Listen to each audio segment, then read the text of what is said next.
Expressway Dhaka ভাঙা অংশে সড়ক দুর্ঘটনায় একই পরিবারের 4 জন সহ 5 জন নিহত হয়েছেন।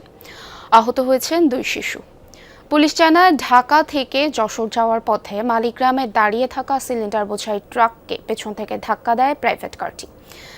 এ সময় প্রাইভেট কারে থাকা 7 জনের মধ্যে চালক সহ 4 জন ঘটনাস্থলেই মারা যান। বাকি 3 জনকে ফরিদপুর মেডিকেলে নেওয়া হলে মৃত্যু হয় আরও 1 জনের। দীর্ঘদিন পর মালয়েশিয়া থেকে ফিরেছে ছেলে। তাকে নিয়ে গ্রামের বাড়িতে যাচ্ছিলেন নূরজাহান বেগম।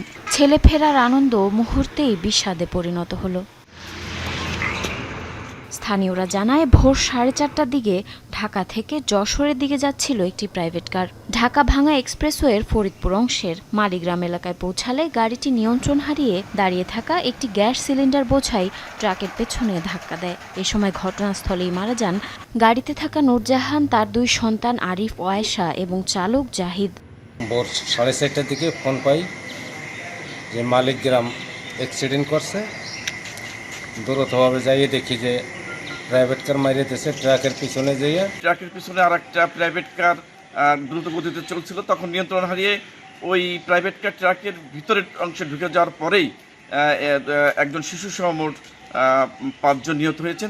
তাৎক্ষণিক সময়ে উদ্ধার কাজ শুরু করি এবং 3 জন আহত অবস্থায় তাদেরকে উদ্ধার করি এবং 4 জন স্পট ডেড। বাকি 3 জনকে ফরিদপুর মেডিকেলে নেওয়া হলে মৃত্যু হয় মালয়েশিয়া ফেরত নূরজাহানের আরেক সন্তান রাকিবেরও। আহত 2 শিশু ফরিদপুর মেডিকেলে ভর্তি আছে। এয়ারপোর্টের থেকে আমার কুটুমকে রিসিভ করে আসার পথে ভাঙা অ্যাক্সিডেন্ট করে আমার শ্বশুর, আমার শাশুড়ি, আমার 2 কুটুম, আমার স্ত্রী আর গাড়ির ড্রাইভার, এই 5 জন মারা গেছে জায়গায়।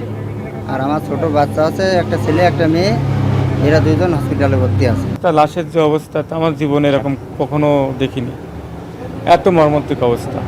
দুর্ঘটনা কবলিত প্রাইভেট কার ও ট্রাকটি জব্দ করেছে পুলিশ, তবে পালিয়েছে ট্রাকের চালক ও হেলপার। আমরা যতটুকু তথ্য পেয়েছি এগুলো যাচাই বাছাই করে এই ডেড বডি ওনাদের আত্মীয় স্বজনের সাথে যোগাযোগ করে হস্তান্তর করে তো পরবর্তী আইনগত ব্যবস্থা গ্রহণ করব। নিহতদের সবার বাড়ি যশোরের ঝিকরগাছায়। জারিন অর্নি, যমুনা নিউজ।